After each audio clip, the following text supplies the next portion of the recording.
સુરેન્દ્રનગર જિલ્લાના સાયલા પંથકમાં વાવાઝોડા સાથે વરસાદ ત્રાટકતા ખેડૂતોને ભારે નુકસાન। સાયલા પંથકમાં કરા સાથે ધોધમાર વરસાદ પડતા ખેડૂતો ચિંતામાં મુકાયા છે। ખેડૂતોને પડ્યામાંથી પાટું જેવી સ્થિતિ જોવા મળી છે। કમોસમી વરસાદના કારણે બાગાયતી પાકોમાં પણ નુકસાન જોવા મળ્યું છે। સુરેન્દ્રનગર પંથકમાં અનેક જગ્યાએ અવકાશી વીજળી પડવાના બનાવો સામે આવી રહ્યા છે।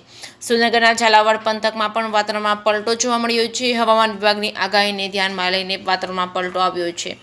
શહેર તથા ગ્રામ્ય વિસ્તારોમાં વાવાઝોડાને કહેર મચાવ્યો હોય તેવા દ્રશ્યો સર્જાયા છે। વાવાઝોડાથી અનેક વૃક્ષો ધરાશય થયા છે। વાવાઝોડાની અસરના કારણે અનેક વિસ્તારોમાં વીજ વાયર તૂટા હોવાની સમાચાર મળ્યા છે। વાવાઝોડા આવતાની સાથે શહેર તથા ગ્રામ્ય વિસ્તારો સહિત અંધારપટ છવાયો, રસ્તાઓ બંધ થતા અનેક વાહન ચાલકો ફસાયેલા જોવા મળ્યા હતા। કમોસમી વરસાદે ખેડૂતોની ચિંતા વધારી છે। ભારે નુકસાની થઈ છે।